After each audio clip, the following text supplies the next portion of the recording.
Hi, and good afternoon. I'm here live with Tracy this afternoon, and both of us are very passionate on the topic at hand today.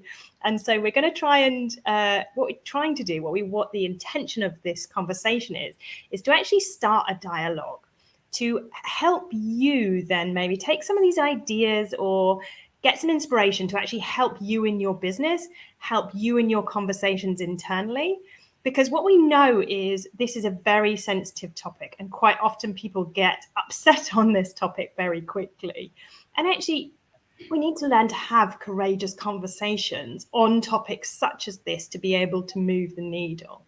Now, I think anybody who's got anything to do with, how you try and bring diversity up at the upper levels within your organization, this is a really hard topic. There is no silver bullet. There is nothing that you're going to say, this is going to do it, because it's an individual thing for you and your business and the context of your business. However, one of the things I think both Tracy and I are seeing, and I'll ask Tracy in a second to share what she sees, is that those businesses actually make it a core to their business, a core strategic decision to integrate this into, pretty much every decision that's made within the business. Almost like your top level approval sheet has got, how this affects your finances, how this affects your commercial, how this affects your brand, but also how does it affect your people? How does it affect your values? How does this align with actually where you're going strategically in terms of increasing diversity in your senior leadership teams? So with that, I'm going to hand over to Tracy. So what is it for you, Tracy? What do you think about this topic? What have you seen that's working?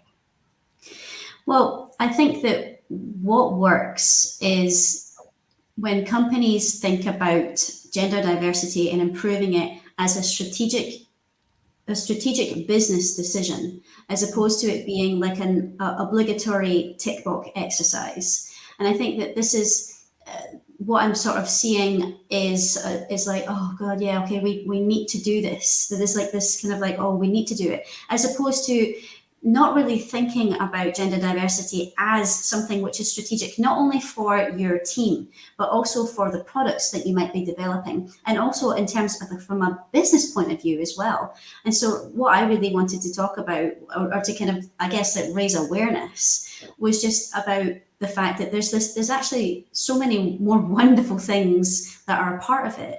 And so like just doing a little bit of research into it. So no, if you have more women or people of different races, like diverse team, it attracts more people to that team in the first place. So once you get there, then it becomes this sort of like this self-perpetuating thing as an advantage, in the sense of once you get someone in there, then you'll see someone else looking outside saying, this is a good, safe place for us to be.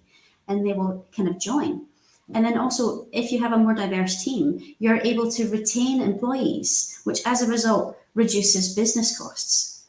So you would be able to have this ability of having happier people that are staying there for longer and keeping all this expertise, as opposed to losing it and having like a high turnover if people are just not feeling understood or not feeling listened to.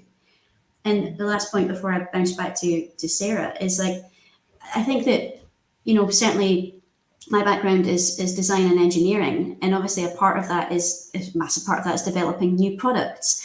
And I think one of the things that we forget about, which is so important, is actually leveraging diversity as part of the innovation process.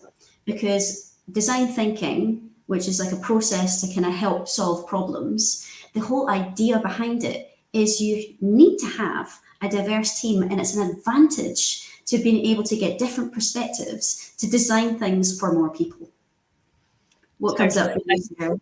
I'm chuckling to myself because diversity is obviously in the background, and it's about creating the inclusive environment for diverse people to be able to thrive.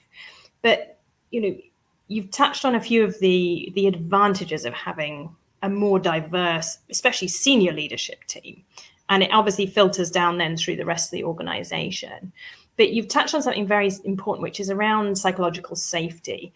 Can you kind of explain a little why this is important in terms of innovation? I think it might just help, like there is a link, but sometimes that link can be a bit difficult to understand. Can you just give us a bit more of a brief? Yeah, no problem, no problem. So I guess coming from it from a personal perspective, I know what it's like to be the only woman at the table, and I know what it's like to have a different opinion.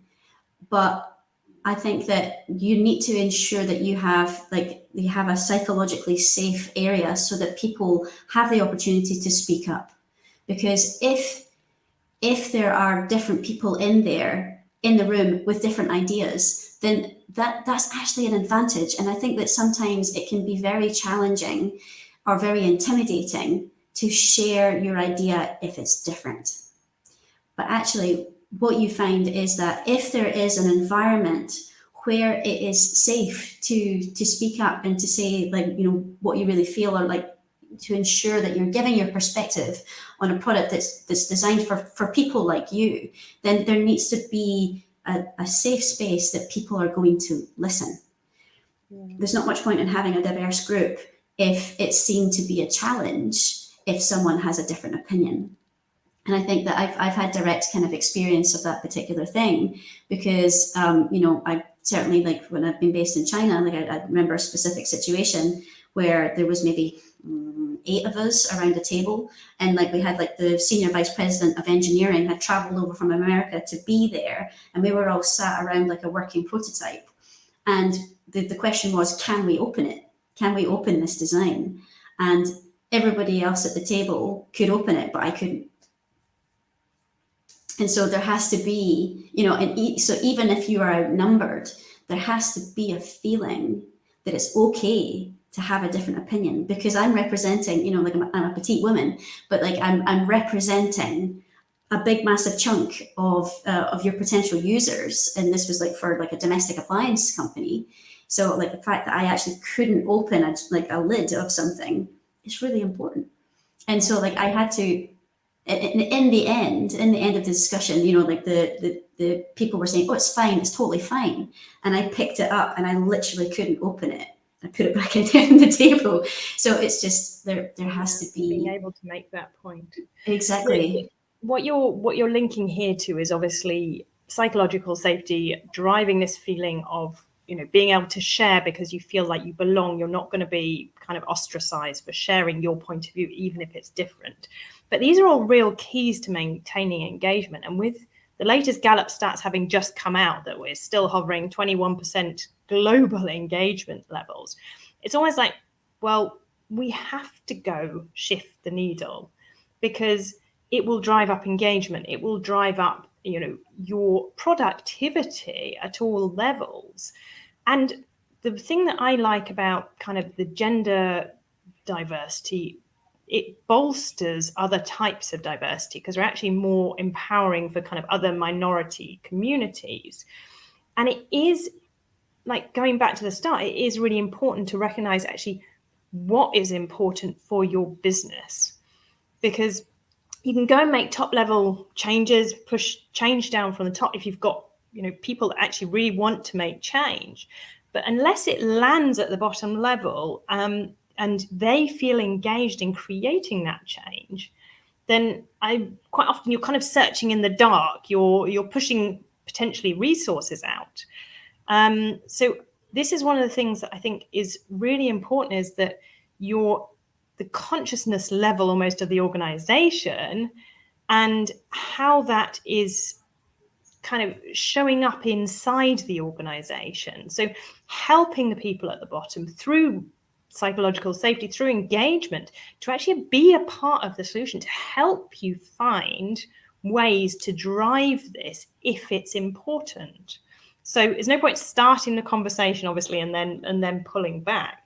It's got to be, like you're saying, right from the start, a consistent strategic approach that you want to make a change. But what's your opinion in terms of, you know, how this works in a larger organization?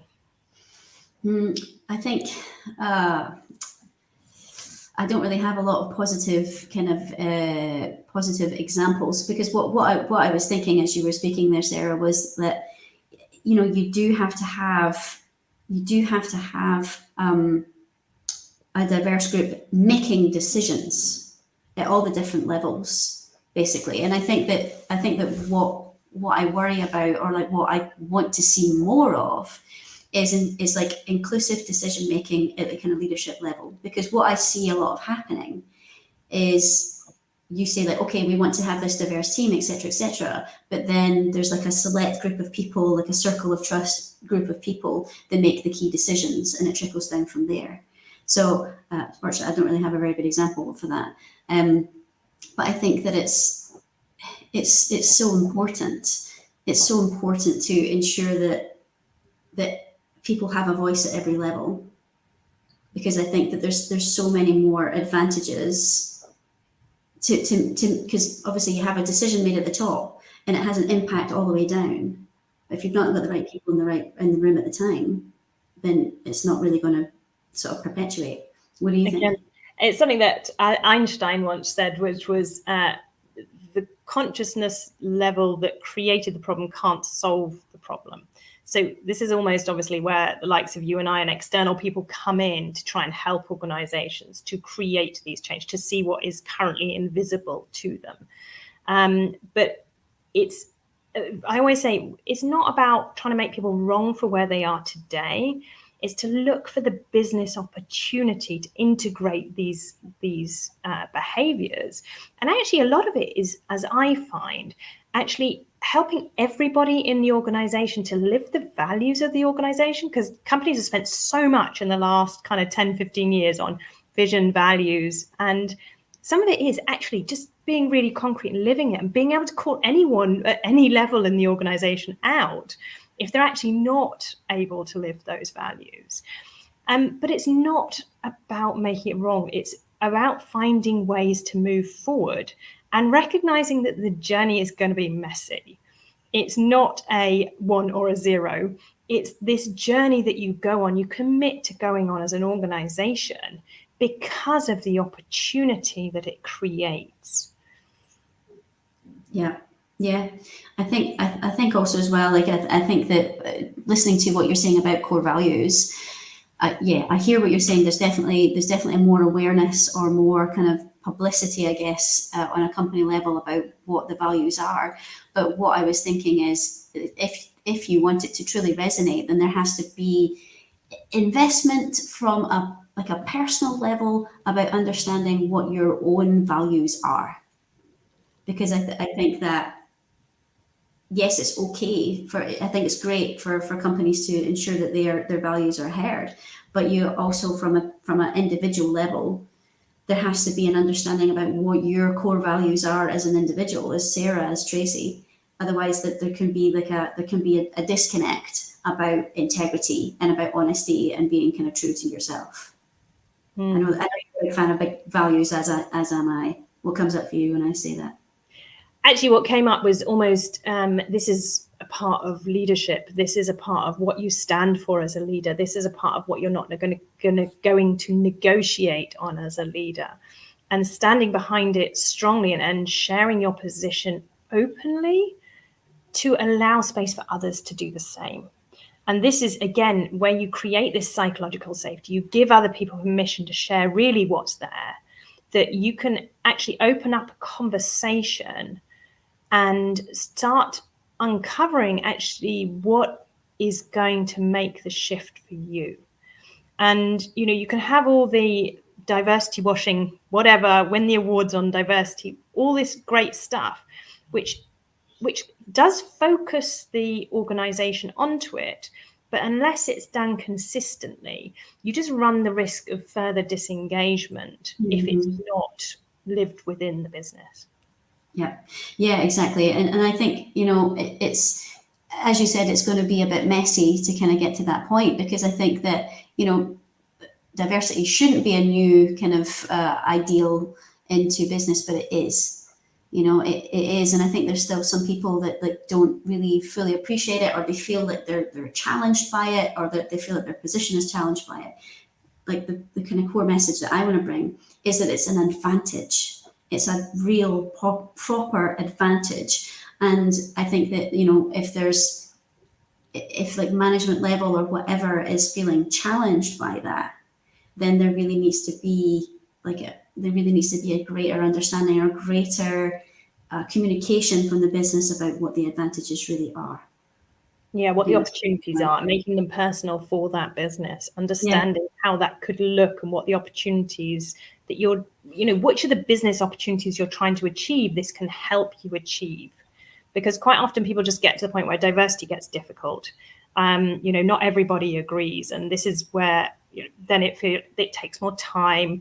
All of these that I think you and I have heard, or we can't attract women in, all of these kind of conversations actually, if you can